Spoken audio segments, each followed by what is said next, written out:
ఈరోజు పంచాంగం మరియు రాశి ఫలాలు చూద్దాం. శ్రీ పరాభవ నామ సంవత్సరం, ఉత్తరాయణం, వసంత ఋతువు, వైశాఖ మాసం, శుక్లపక్షం, తేదీ 1 మే 2026 శుక్రవారం.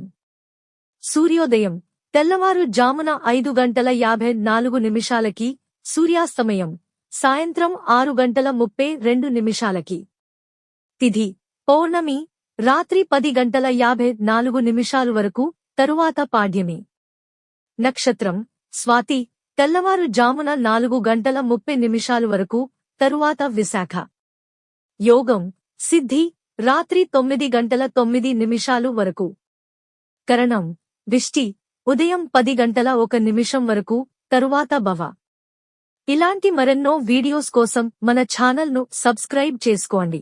శుభ సమయాలు.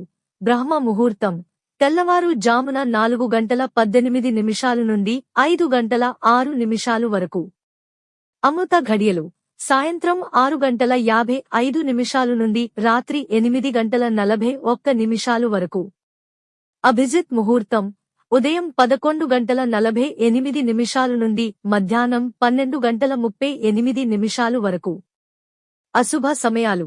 వర్జ్యం ఉదయం 8:24 నుండి 10:09 వరకు.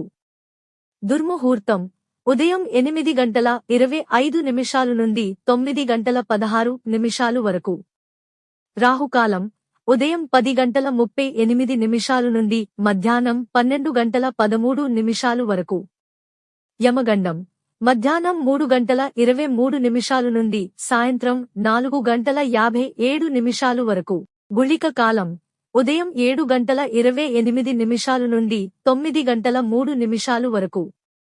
ఈ రోజు పుట్టినరోజు లేదా పెళ్లిరోజు జరుపుకుంటున్న ప్రతి ఒక్కరిపై మహాశివుని ఆశీస్సులు ఎల్లప్పుడూ ఉండాలని, వారు సుఖసంతోషాలతో జీవించాలని హృదయపూర్వకంగా కోరుకుంటున్నాను. ఈరోజు రాశి ఫలాలు ఎలా ఉన్నాయో తెలుసుకుందాం. మేషరాశి ఆర్థికంగా స్వల్ప లాభాలు కనిపిస్తాయి. పనుల్లో ముందడుగు పడుతుంది. వృషభరాశి కొన్ని విషయాల్లో ఆలస్యం ఎదురవుతుంది. ఖర్చులు పెరిగే అవకాశం ఉంది. మిథున రాశి ఉద్యోగంలో ప్రశంసలు పొందే అవకాశం ఉంది. కొత్త అవకాశాలు వస్తాయి. కర్కాటక రాశి కుటుంబంలో చిన్న చిన్న విభేదాలు రావచ్చు. ఆలోచించి నిర్ణయాలు తీసుకోవాలి. సింహరాశి శుభవార్తలు వినే అవకాశం ఉంది. ప్రయాణాలకు అనుకూలమైన రోజు. కన్యరాశి పెట్టుబడులకు ఇది మంచి సమయం. కుటుంబంలో ఆనందం నెలకొంటుంది. తులారాశి ఉద్యోగంలో కొత్త బాధ్యతలు వస్తాయి. మాట్లాడే మాటల్లో అప్రమత్తంగా ఉండాలి.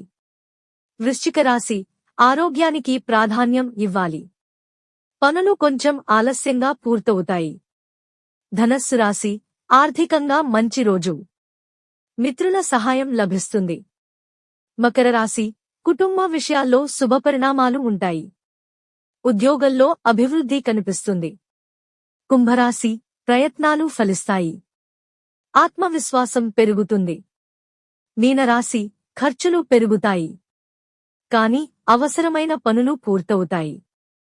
ఇవి ఈ రోజు పంచాంగం మరియు రాశి ఫలాలు. ఈ వీడియో మీకు నచ్చితే లైక్ చేయండి. వీడియోను షేర్ చేయండి.